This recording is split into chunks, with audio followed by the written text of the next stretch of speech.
ఎలాగే హీల్డ్ చాలా బాగుందని చెప్పేసి రైతు చెప్తూ ఉన్నారు.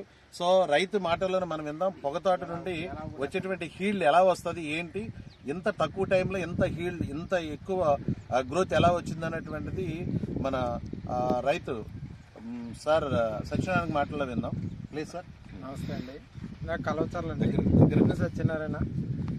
ఇది పొగాకు తోట మేము 30 సంవత్సరాల నుంచి చేస్తున్నామండి.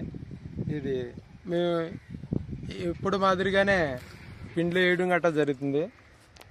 అలాగే ఈ సంవత్సరం ఏంటంటే మన దాట్ల రఘుపతిరాజు గారు, సత్యనారాయణ నువ్వు తోట వేస్తున్నావు కనుక మనది ఒక ప్రోడక్ట్ ఒకటి వచ్చింది, అగ్రి ఆల్మండ్స్ గ్రాన్యుల్స్ అనే గుళికలు వచ్చినాయి. అవి వేస్తే మంచి రిజల్ట్ ఉంది.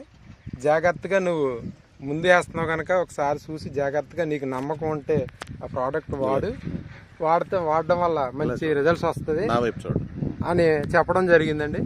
అలాగే ఆయన చెప్పినట్టుగానే మేము 27వ తారీఖుని నవంబర్ నెల తోట వేయడం జరిగిందండి.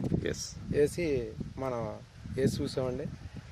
మేము ఏటా తోటకి ఎకరానికి 15 నుంచి 10 బస్తాల లోపల పెడతామండి. భూస్వారాన్ని బట్టి 15 బస్తాలు పెడతాం, లేదా 10 బస్తాలు పెడతామండి. ఈ ప్రోడక్ట్ వాడడం వల్ల వేసిన మొదటే 5 రోజుల్లోనే రిజల్ట్స్ చూసి దీన్ని మేము ఇది బాగా పనిచేస్తుందని అనిపించి మేము క్రితంలో గత ఏడాది వేసినప్పుడు ఎకరానికి 10 బస్తాలు పెట్టామండి.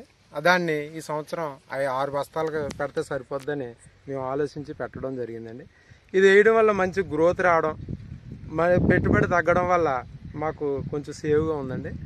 దానివల్ల రాజుగారు కూడా ఏంటంటే అంటున్నారు, మందులు కూడా మేము నాసిరకం మందులు కొన్ని కొడుతున్నామండి. అవి తీసేసేసి వేరే రకం మందులు కొట్టాలని రాజుగారు చెప్తారు సార్. అది ఆయన టెక్నికల్ గా ఆయన్ని పిలిపించామండి. అసలు దీనికి పొజిషన్ ఎలా ఉంది, ఏం కొట్టమంటారు, ఏంటి గ్రోత్ ఎలా వచ్చేస్తుంది, దానికి ఏంటనే రెమెడీ ఏంటని అడిగారు సార్. అడిగితే వచ్చారండి ఆయన మాట్లాడారు. Thank you sir, thank you very much sir.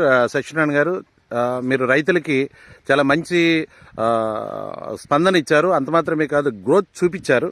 ఇలాగ ఎంత పెద్ద గ్రోత్ వచ్చిందంటే గల కారణం ఏంటంటే అగ్రి ప్రొడక్ట్ మనం వేసినటువంటి అగ్రి గ్రాన్యుల్స్ అండ్ అగ్రి 82 చాలా బాగా పనిచేస్తుందని మీరు ముఖాముఖిగా వీడియో రూపంలో మాకు తెలియజేస్తున్నారు. Thank you very much sir Satyanarayana గారు. మీకు మా యొక్క హృదయపూర్వక నమస్కారాలు తెలియజేస్తున్నాను. అలాగే మరి మన మధ్యలో ఉండేటువంటి